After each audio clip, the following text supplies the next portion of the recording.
Semakin dekat menuju pembukaan CPNS 2024, kira-kira persiapan kalian udah sejauh mana nih? Nah, teman-teman, lewat video ini aku akan bantu kalian untuk mempersiapkan diri menghadapi CPNS 2024 dengan memberikan beberapa latihan soal yang bisa kita pelajari bareng-bareng, dan juga aku akan kasih kalian tips and trick untuk mengerjakan soalnya. Oke deh, tanpa lama-lama kita mulai aja yuk langsung ke soalnya.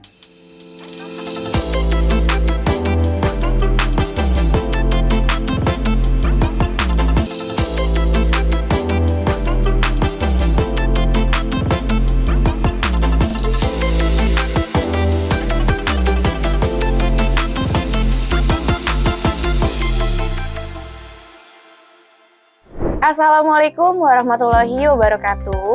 Halo teman-teman semuanya, para pejuang CPNS di seluruh Indonesia. Apa kabarnya nih kalian hari ini? Semoga dalam keadaan sehat dan baik ya. Kembali lagi nih bersama aku Kanisa, dan tentunya kalau udah sama aku, kita akan belajar bareng materi tes wawasan kebangsaan. Dan lewat video ini teman-teman kita akan bahas tuntas materi Pancasila dan juga Undang-Undang Dasar 1945. Itu merupakan dua dari pilar negara Indonesia, teman-teman. Oke deh, tanpa banyak basa-basi, kita mulai aja yuk bahas ke soalnya. Let's go! Oke, teman-teman, kita masuk ke soal yang pertama ya. Kita akan bahas materi Pancasila dulu, baru nanti ke Undang-Undang Dasar 1945. Nah, ini dia soal pertamanya, menunjukkan nilai nasionalisme harus didahului dengan pemahaman itu sendiri. Nasionalisme sangat penting bagi seluruh warga negara Indonesia, apalagi bagi aparatur sipil negara atau ASN. ASN dituntut untuk memiliki nasionalisme Pancasila, yaitu pandangan atau paham kecintaan manusia Indonesia terhadap bangsa dan tanah airnya yang didasarkan pada nilai-nilai Pancasila. Di bawah ini, yang termasuk bentuk tindakan ASN yang sesuai dengan nilai yang pertama Pancasila, yaitu ketuhanan adalah A. Mengutamakan kepentingan umum di atas kepentingan pribadi. B. Melayani masyarakat tanpa ada membedakan suku dan warna kulit. C. Mampu membedakan yang hak dan yang batil. D. Hadir tepat waktu saat bekerja. E. Hidup sederhana walaupun sudah matang. Oke, kita diminta untuk mencari tindakan ASN, tindakan kita yang nanti bakal jadi ASN gitu ya, amin. Yang sesuai dengan nilai pertama dari Pancasila, teman-teman, nilai ketuhanan. Dari sila apa? Sila ketuhanan yang Maha Esa. Oke, kira-kira yang mana sih, teman-teman? Kepentingan umum di atas kepentingan pribadi. Kira-kira ini menjadi bentuk dari nilai ketuhanan atau bukan? Jelas bukan ya. Yang A ini bukan, teman-teman. Ini nilai yang ketiga nih. Kemudian melayani masyarakat tanpa ada membedakan suku dan warna kulit. Ini juga bukan nilai ketuhanan. Nilai kemanusiaan ya. Membedakan hak dan yang batil.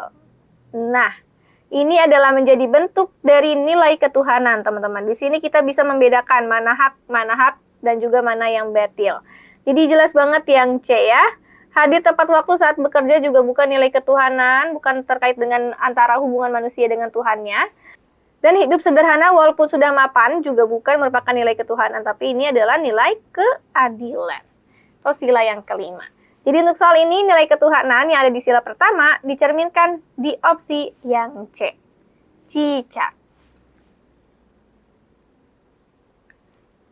Oke, kita lanjut teman-teman ke soal yang nomor 2. Pemilihan kepala daerah di salah satu kota Indonesia dimenangkan oleh pasangan calon nomor urut 5.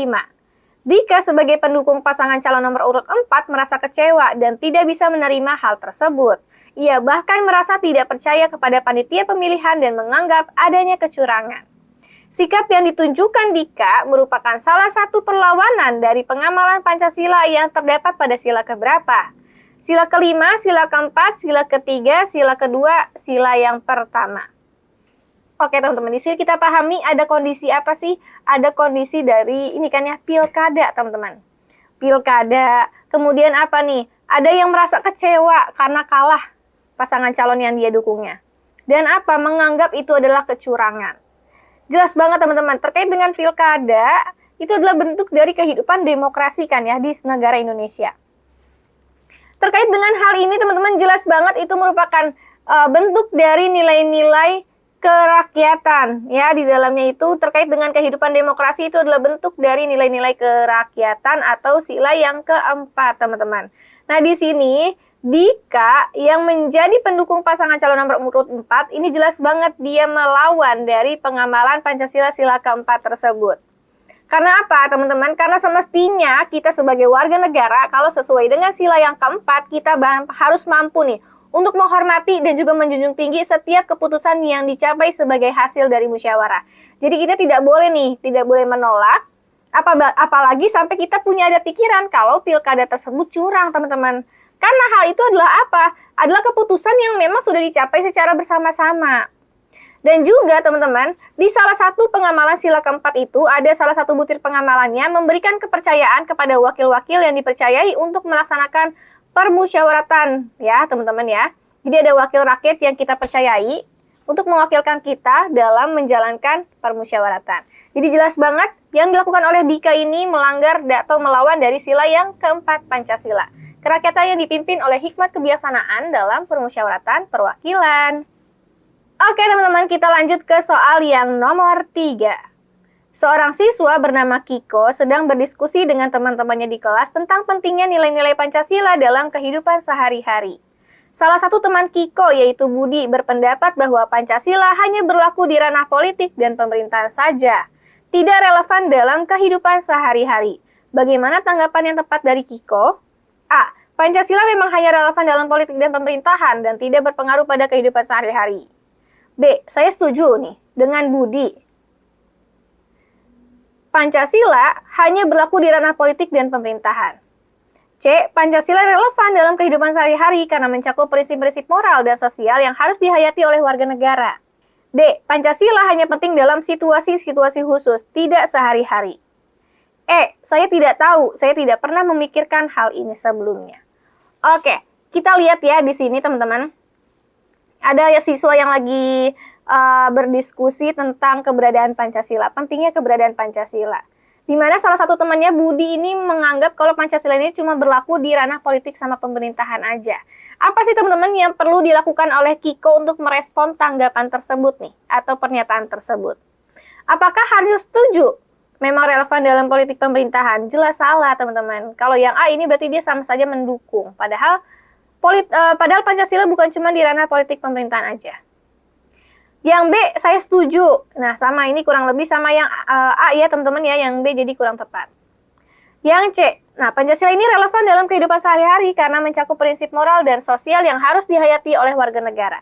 Nah, ini adalah tanggapan yang paling tepat yang harus dilakukan oleh Kiko terhadap Budi, teman-teman. Dia harusnya menjelaskan kalau Pancasila ini relevan di kehidupan sehari-hari, dilaksanakan juga di kehidupan sehari-hari. Karena ada apa? Ada prinsip moral dan sosial yang harus dihayati oleh warga negara. Jadi Pancasila ini kan adalah ideologi nasional Indonesia kan ya teman-teman. Kalian pasti tahu banget. Yang mencakup prinsip-prinsip moral, prinsip sosial, dan politik yang mengatur perilaku warga negara. Nah, prinsip-prinsip ini termasuk keadilan sosial, persatuan, demokrasi, ketuhanan yang Maha Esa, dan juga kemanusiaan yang adil dan beradab. Prinsipnya itu termasuk ke dalam semua sila-sila yang ada di dalamnya. Dan teman-teman, prinsip-prinsip Pancasila ini tidak hanya relevan dalam politik dan pemerintahan. Perlu kalian pahami ya, jadi prinsip Pancasila bukan cuma berlaku di ranah politik pemerintahan, tapi juga di dalam kehidupan sehari-hari kita.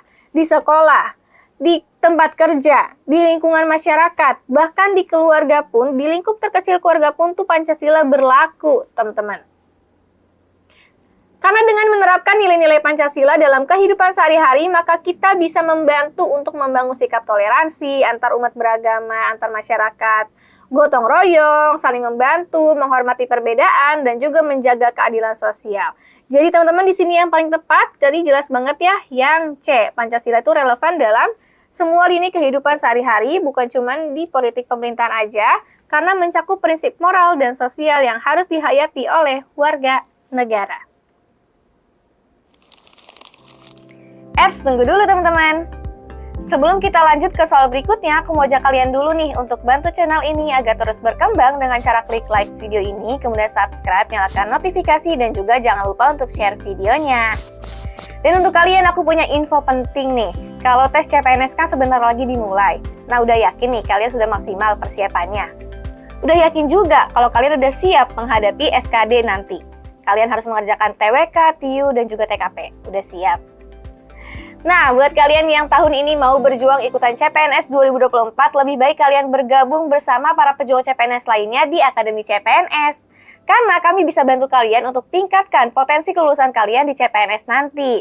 Dan untuk kalian nih, khusus kalian penonton video ini, dapatkan langsung promo dengan cara hubungi tim konsultan kita di bawah ini. Semangat ya para pejuang CPNS di seluruh Indonesia.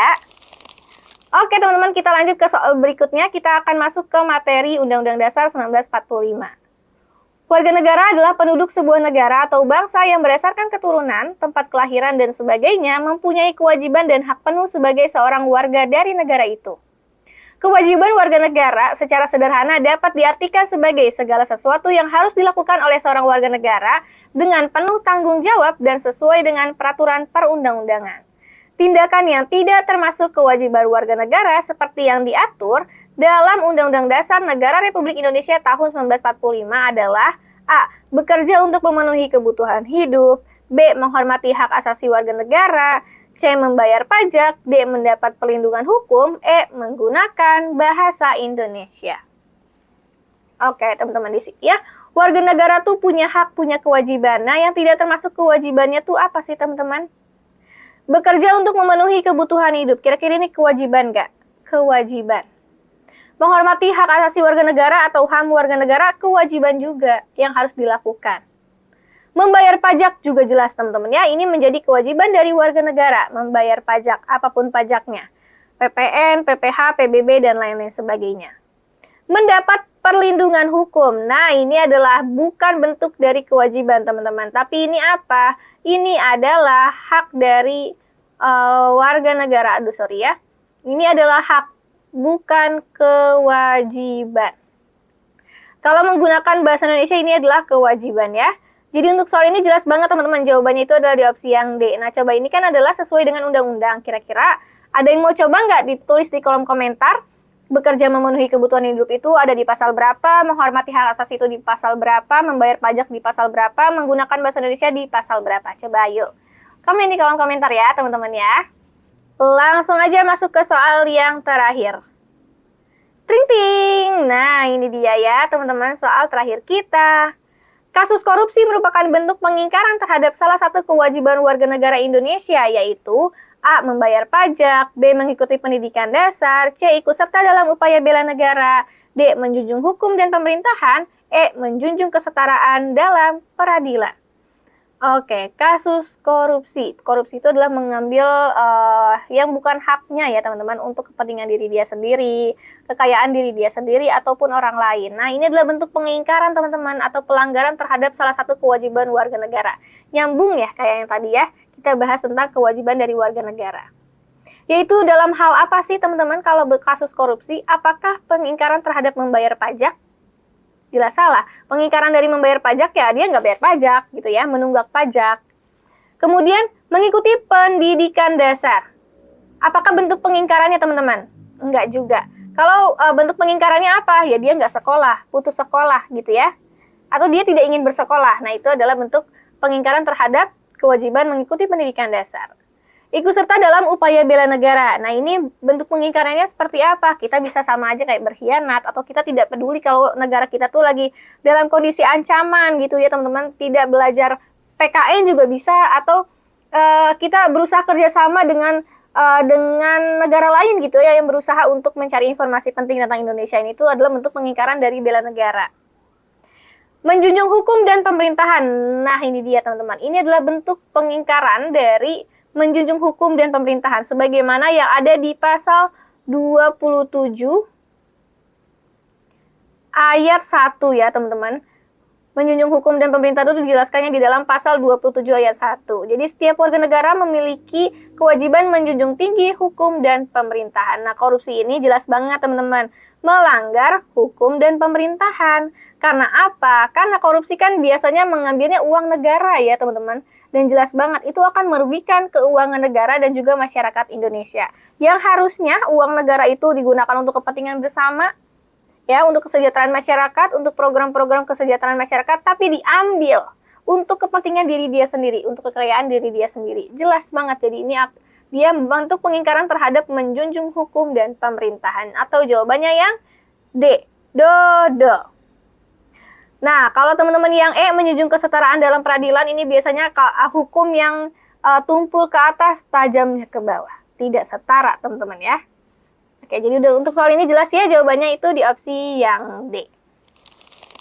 Nah, jadi sekian dulu ya teman-teman soal Pancasila dan juga Undang-Undang Dasar 1945 yang bisa aku sampaikan lewat video ini. Semoga dari soal-soal tadi bisa bermanfaat untuk kalian ya, terutama nih buat kalian yang tahun ini baru mau ikutan CPNS 2024. Dan sebelum aku akhiri video ini teman-teman, aku mau ajak kalian lagi untuk like video ini, kemudian subscribe, nyalakan notifikasi, dan juga jangan lupa untuk share videonya. Dan terakhir aku mau ucapin terima kasih karena kalian sudah menonton videonya sampai habis. Kita ketemu lagi di bedah soal selanjutnya dan tentunya dengan soal dan materi yang lebih beragam. Dadah!